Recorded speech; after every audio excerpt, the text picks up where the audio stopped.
देयं सदा परिभवगनमभीष्टदोहं तीर्थास्पदं शिवविरञ्चिनुतं शरण्यं मृत्यार्तिहं प्रणतपालभवाब्धिपोतं वन्दे महापुरुषते चरणारविन्दम्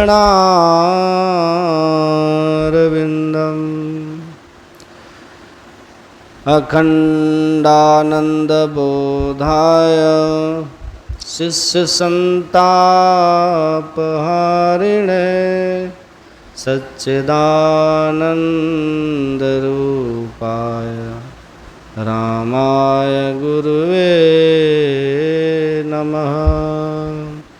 भक्ति भक्त भगवंत गुरु चतुर्नाम बपु एक, इनके पद वंदन किए नासत विघ्न अनेक। श्री सद्गुरु महाराज की जय। थोड़ा जोर से जयकार कीजिए। श्री सद्गुरु महाराज की जय। परमाराध्य गुरुदेव के पावन श्री चरणों में बारंबार नमन। सत्संग स्थल में इस पावन स्थान पर उपस्थित आदरणीय श्री प्रसादी बाबू एवं समस्त सत्संग प्रेमी महानुभावों, पूजनीय माताओं एवं भक्तिमती बहनों, महाभारत में राजा चित्रकेतु की कथा आती है। राजा चित्रकेतु का वैभव ऐसा था कि उस वैभव के सामने, उनके सुख संपदा के सामने कुबेर भी लज्जित होते थे। वो भी लज्जित होते थे, कुबेर भी लज्जित होते थे, इतनी संपदा थी। लेकिन राजा चित्रकेतु को शांति नहीं थी, बड़े अशांत थे। शांति के लिए राजा चित्रकेतु ने तपस्या किया। भगवान विष्णु प्रकट हुए। राजा चित्रकेतु से भगवान विष्णु ने उनके तपस्या का उद्देश्य पूछा।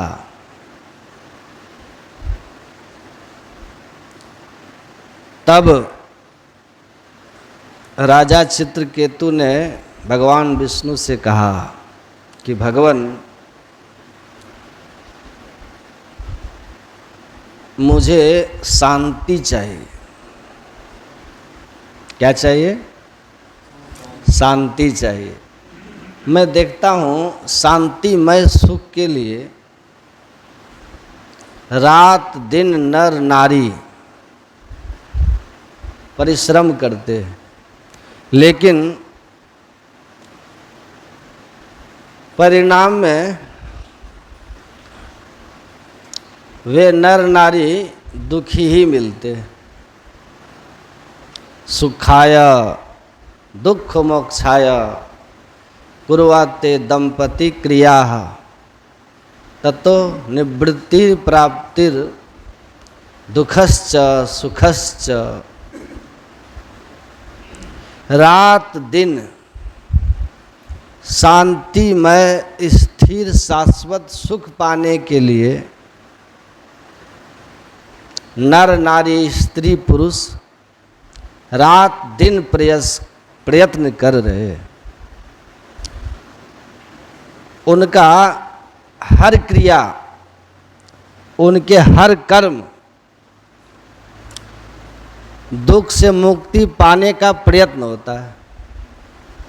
हम आप जो भी करते हैं सुखमय शांतिमय जीवन पाने का प्रयत्न करते हैं, लेकिन किसी न किसी रूप में सब दुखी ही हैं। हम आप सब नर नारी सब दुखी ही हैं। तो राजा चित्रकेतु ने कहा भगवान विष्णु से कि मैं सम्राट, सब सुख सुविधाओं से संपन्न, अब फिर भी मुझे शांति नहीं है, फिर भी मेरा मन दुखी रहता है।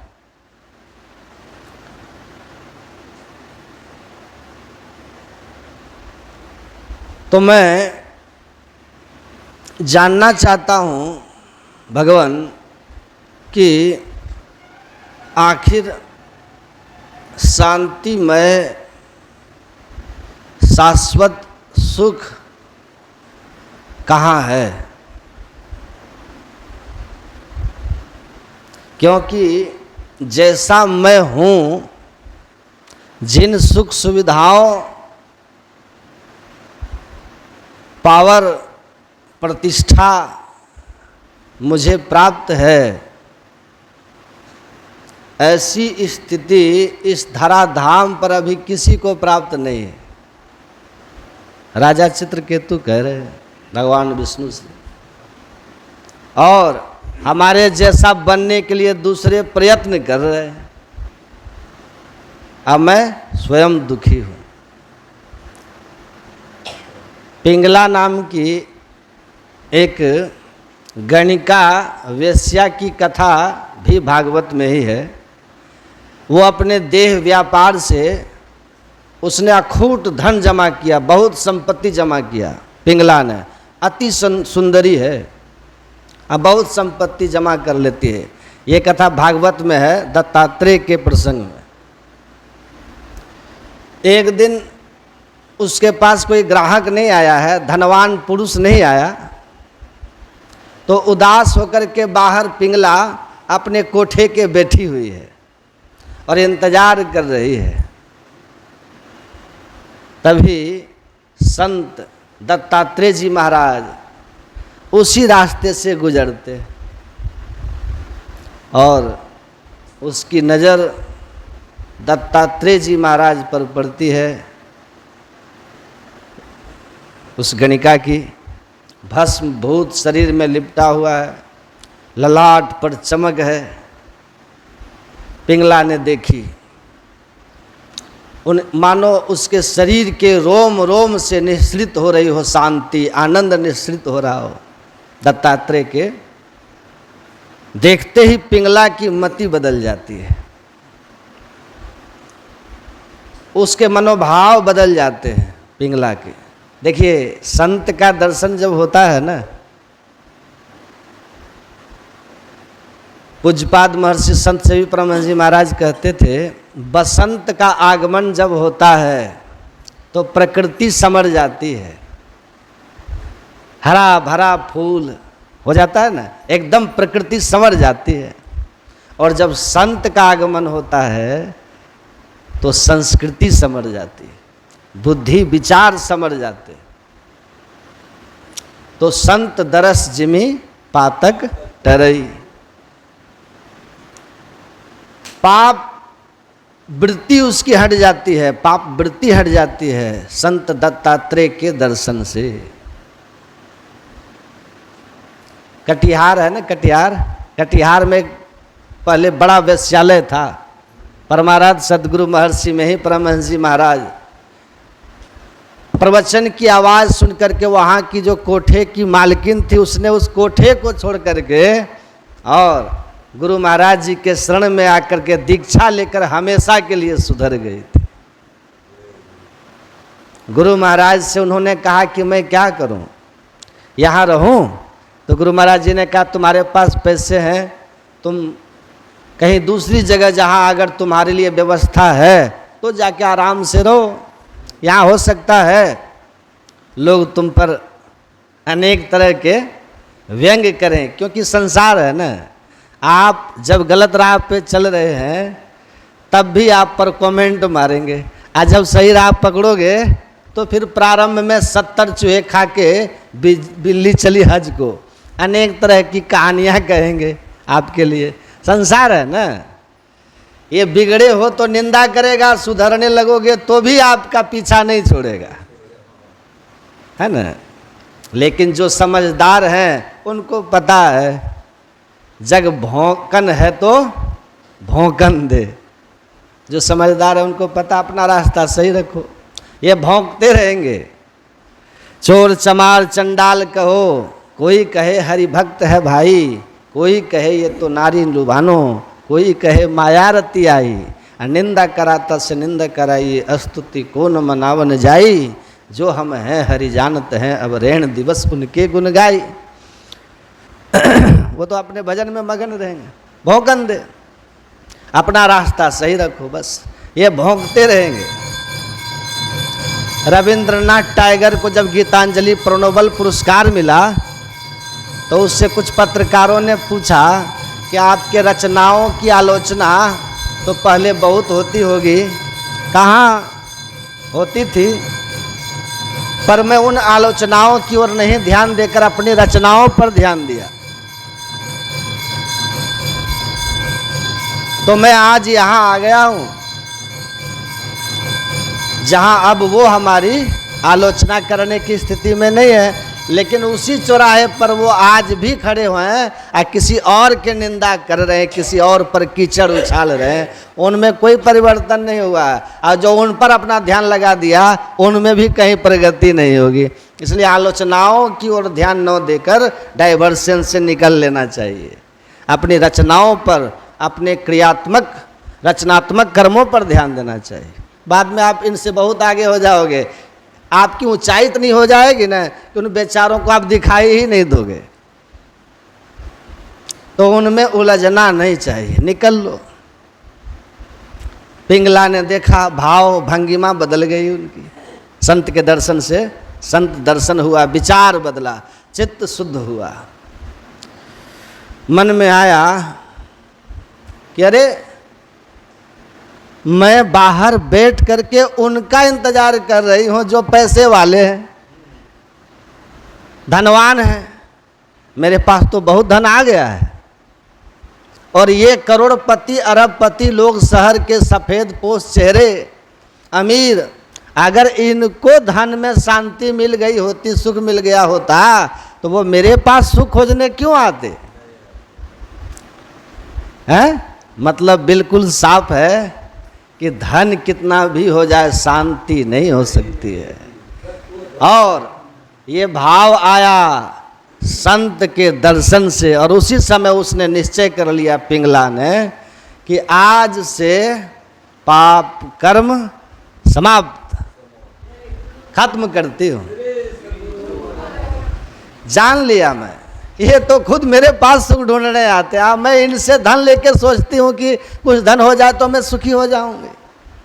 आशा ही परमम दुखम नैराश्यम परमम सुखम एतद्यो कांता सा सुखम सुश्वासु पिंगला। ये सुखदेव जी कह रहे हैं परीक्षित, जैसे ही सांसारिक पुरुषों से धन की कामना का त्याग करती है पिंगला, और वास्तविकता का उसे बोध हो जाता है कि शांति धन में नहीं है, न धनिकों के पास है, उसको सहज शांति की प्राप्ति हो जाती है। और वो जा करके चीर शांति से निर्णय लेकर के कि आज से पाप नहीं करूंगी, एकदम आराम से सो जाती है। और फिर उसके अगले दिन का जो सूर्य है उसके लिए एक नया प्रभात लेकर के आता है। जो सोई थी जब जगती है तो अब वे बिल्कुल बदली हुई है, क्रांतिकारी परिवर्तन हो गया है। राजा चित्रकेतु वही कह रहे हैं भगवान विष्णु से, कहते हैं जैसा मैं हूँ सम्राट, संपन्न सुख सुविधाओं से युक्त हूँ, ऐसा जीवन पाने के लिए दुनिया संघर्ष कर रही है और वो मुझे प्राप्त हो चुका है, फिर भी मुझे शांति नहीं है, मैं दुखी हूँ भगवान। तो कृपा करके बताइए कि शांति का उपाय क्या है, सुख का उपाय क्या है। दिल्ली में एक बड़े सेठ जी पूज्यपाद महर्षि संत सेवी परमहंस जी महाराज के पास अपनी पत्नी के विशेष आग्रह पर आए थे दर्शन करने। हाँ, और पूज्यपाद महर्षि संत सेवी परमहंस जी महाराज से उस सेठ जी ने कहा कि महाराज जी, पत्नी के आग्रह पर मैं आया हूँ। हाँ, मैं सब कुछ है महाराज, लेकिन फिर भी मैं दुखी क्यों रहता हूँ? सब कुछ है फिर भी अंदर से दुखी रहता हूँ। पूज्यपाद ने कहा कि मनुष्य जैसा जैसा चाहता है वैसा वैसा होता नहीं है। अगर वो जैसा चाहता है वैसा हो भी जाए तो वह टिकता नहीं है, क्योंकि वो जो चाह रहा है वो टिकने वाली वस्तु है ही नहीं, है ना।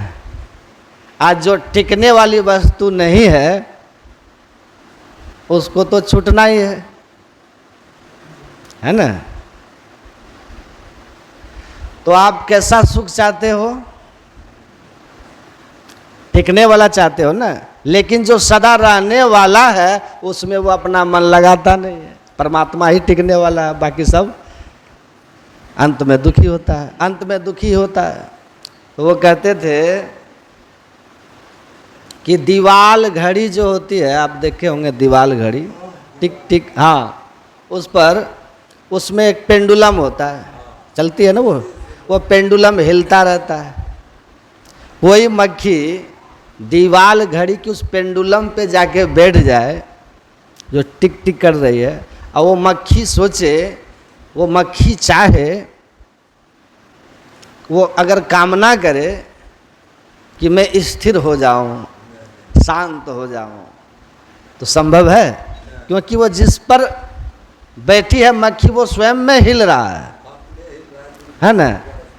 अगर शांति चाहिए, स्थिरता चाहिए, तो उस मक्खी को क्या करना होगा? पेंडुलम छोड़ना होगा, और जिस दीवाल के सहारे वो पेंडुलम है उस दीवाल का सहारा लेना होगा, है ना। स्थिरता मक्खी को आ जाएगी। तो संसार दुखी क्यों होता है? चाहता सुख है पर ढूंढता कहाँ है? खोज की दिशा गलत है। भगवान विष्णु कह रहे हैं कि सुनो राजन, तुम सम्राट हो, दुनिया की सब सुख सुविधा है तुम्हारे पास, और तुमसे ऊपर भी सम्राट है, स्वर्ग में इंद्र हैं, उनके ऊपर ब्रह्मा है। सुनो, इस धरती पर सम्राट होकर के कोई सुखी हो जाए, ये तो बड़ी छोटी सोच है। लब्धवे है मानुषिम योनिम ज्ञान विज्ञान संभवम आत्मानम यो न बुद्धेत न क्वचित क्षण मापुन्यात्। भगवान विष्णु कहते हैं ये ज्ञान विज्ञान के स्रोत स्वरूप देव दुर्लभ मनुष्य शरीर पाकर किसी भी लोकांतर को कोई प्राप्त हो जाए, धनहीन कहे धनवान सुखी, धनहीन कहे धनवान सुखी, धनवान कहे सुख राजा को भारी, राजा कहे चक्रवर्ती सुखी,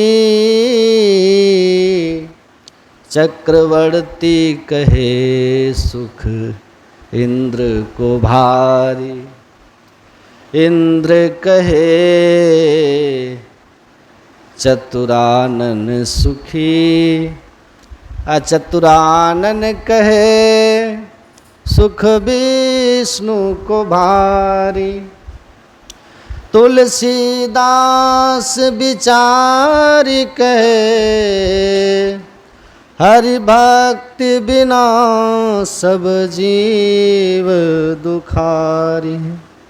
किसी भी लोकांतर को कोई प्राप्त हो जाए, धनहीन कहे धनवान सुखी, धनवान कहे सुख राजा को भारी, राजा कहे चक्रवर्ती सुखी, चक्रवर्ती कहे सुख इंद्र को भारी, इंद्र कहे चतुरानन ब्रह्मा सुखी, ब्रह्मा कहे सुख विष्णु को भारी, तुलसीदास विचारी कहे हरि भक्ति बिना सब जीव दुखारी। अब इससे बढ़ करके क्या कहा जाए। कहा विष्णु को भी दुख है। कल आप सुने थे ना, जग पेखण तुम देख निहारे, विधि हरि शंभु नचाव निहारे। विधि हरि शंभु ब्रह्मा विष्णु महेश, ये त्रिदेव भी परमात्मा की माया में नाचते हैं।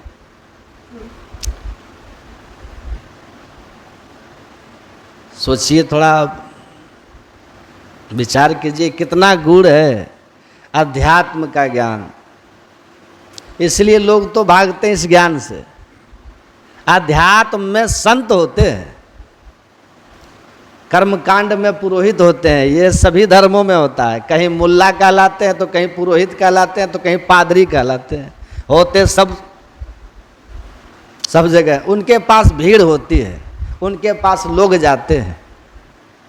इसलिए जाते हैं कि वो आपको कहते हैं कि आपको समय नहीं है ना, तो कोई बात नहीं है, 1 लाख हमें दे दो,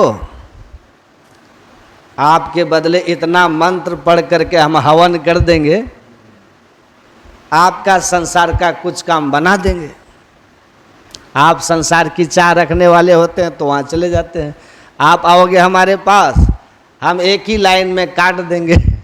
हम कहेंगे ऐसा है जी कि आपको तो करना पड़ेगा, हम तो आपको रास्ता बताएंगे, राह बताएंगे, है ना। इसीलिए कि वहाँ तो दक्षिणा चाहिए, क्योंकि वो संसार में है, आप ही की तरह है वो, है ना। आप अलग व्यापार बिजनेस करके अपना परिवार चलाते हो, और वो अपने कर्मकांड से परिवार चलाते हैं। समझ रहे हैं ना। हमारा तो परिवार ही नहीं है, नहीं तो सब वसुधैव कुटुंबकम है, सारा संसार परिवार है, ना तो कोई परिवार ही नहीं है। तो हम तो दान दक्षिणा की बात करेंगे नहीं। हम तो कहेंगे भाई जो तेल खर्चा है उतना तो देना पड़ेगा, है ना। सीधी बात है। हम थोड़ी खोजते हैं, गाड़ी तो चाहिए, उसमें तो तेल चाहिए, करना आपको पड़ेगा। केवल संत रास्ता बताते हैं, हम केवल रास्ता बताएंगे। करने के नाम पर भागिएगा तो भागिएगा। तो जो संत के दरबार से भाग गया ना, दुनिया के किसी दरबार में उसका झोला भरने वाला नहीं है। एक भिखारी भीख मांगते मांगते गुरुद्वारा चला गया। गुरुद्वारा तो आप लोग जानते हैं ना, गुरुद्वारा सिख पंथ में गुरुद्वारा होता है। तो गुरुद्वारा चला गया,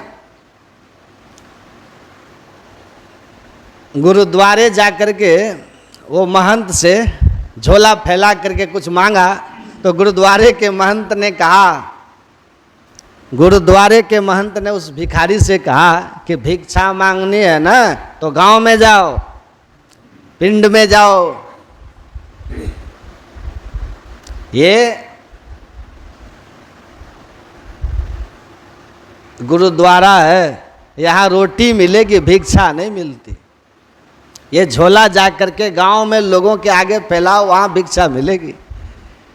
वो भिखारी ने कहा तुम्हारे जैसे मूर्ख को किसने महंत बना दिया गुरुद्वारे का है?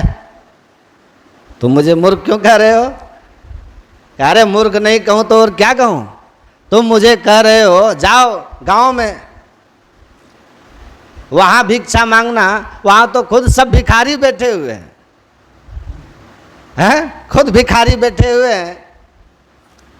10 रुपया दान पेटी में डाल करके कहते हैं कि 1 करोड़ का इस बार इनकम करवा देना भगवान, हैं? वहां तो खुद भिखारी है।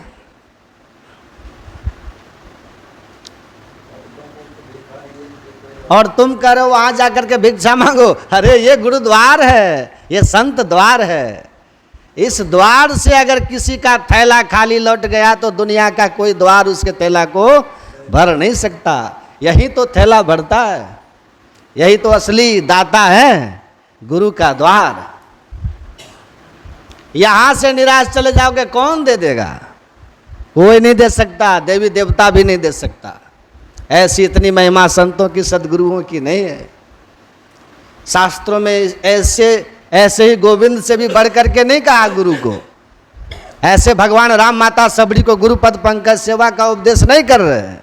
ऐसे ही भगवान श्री कृष्ण सुदामा जी को नहीं कह रहे हैं कि हे मित्र सुदामा, तुम अगर मेरी कृपा चाहते हो तो मित्र बनने से नहीं होगा और किसी तरह के संबंधों से नहीं होगा। ना हम इज्जा प्रजातिभ्यान तपस्मा तुसेयम सर्वभूतात्मा गुरु सुश्रेया यथा। हे मित्र सुदामा, जो भक्त जो शिष्य अपने सेवा से, अपने व्यवहार से, विचार से गुरु के आज्ञा में रह करके गुरु को प्रसन्न कर लेता है, उस पर मेरी कृपा होती है और वो उसका उद्धार हो जाता है।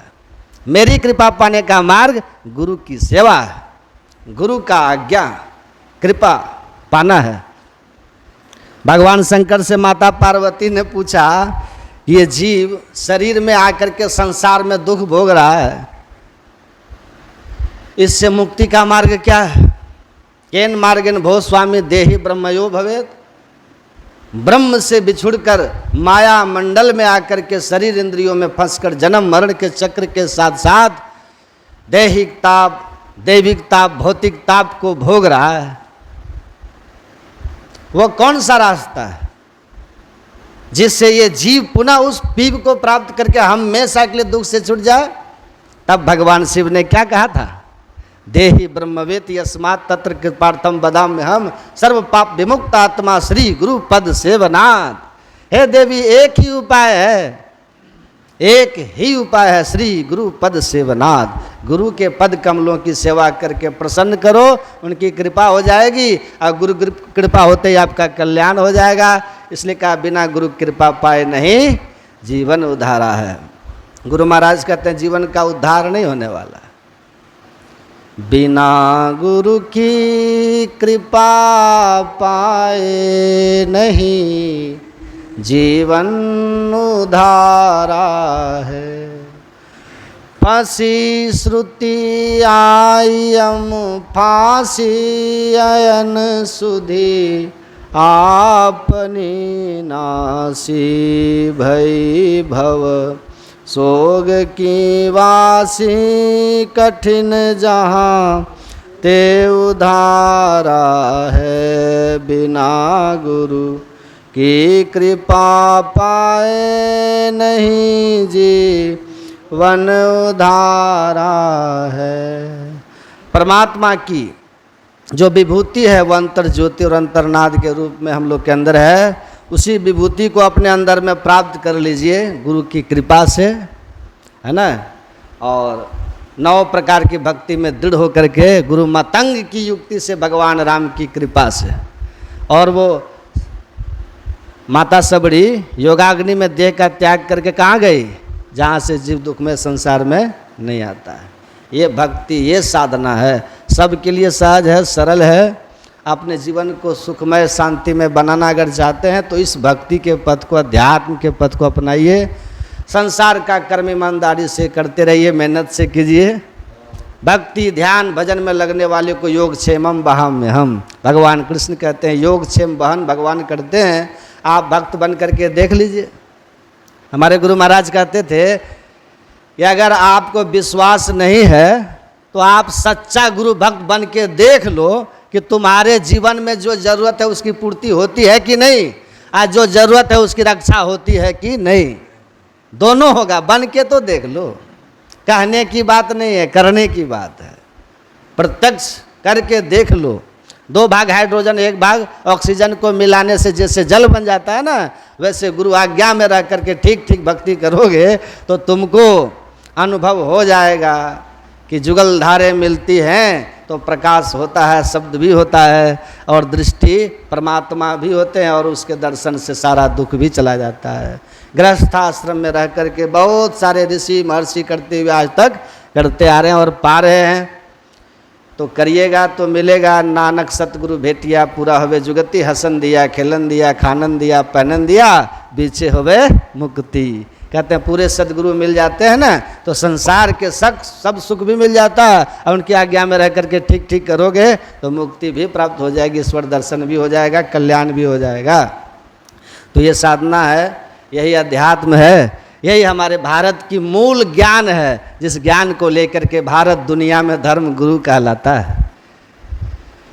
एक जीव अपने गुरु से युक्ति लेता है और जीवो हम से शिवो हम की यात्रा पूरी करता है और घोषणा करता है अहम ब्रह्मास्मि। स्वामी विवेकानंद ने शिकागो में कहा था कि भारत के ऋषियों की ये महिमा है कि वो एक जीव को ऐसा सजा देता है, संवार देते हैं कि सेवक से स्वामी होवे सुने जो अनहद नाद, जीव ब्रह्म हो जाता है पावे अपनी याद। वो जीव को युक्ति बता करके शिव बना देते हैं, अहम ब्रह्मास्मि की अनुभूति करा देते हैं। जो दुख संताप में माया मंडल में फंस कर रो रहा था उसको मायापति बना देते हैं। सो जाने ही जय देव जानाई जाने, जानत तुम्हें तुम्हें हो जाए। परमात्मा को जानकर जीव परमात्मा हो जाता है। तो ये स्थिति आ जाती है, सारा दुख संताप चिंता फिक्र चला जाएगा। ऐसी साधना कीजिएगा, चिंता मणि पद मिल जाएगा। आत्मज्ञान परमात्म ज्ञान परम मोक्ष। तो यहाँ कल से हम लोग यहाँ सत्संग किए, कल से लेके अभी तक। तो आप लोगों के लिए बहुत बहुत हृदय से मंगल कामना करते हैं। आप लोग इसी तरह ध्यान सत्संग करते रहिए, है ना। फिर मौका मिलेगा, फिर आऊँगा, फिर कभी आप लोग की सेवा करूँगा। बोलिए प्रेम से श्री सद्गुरु।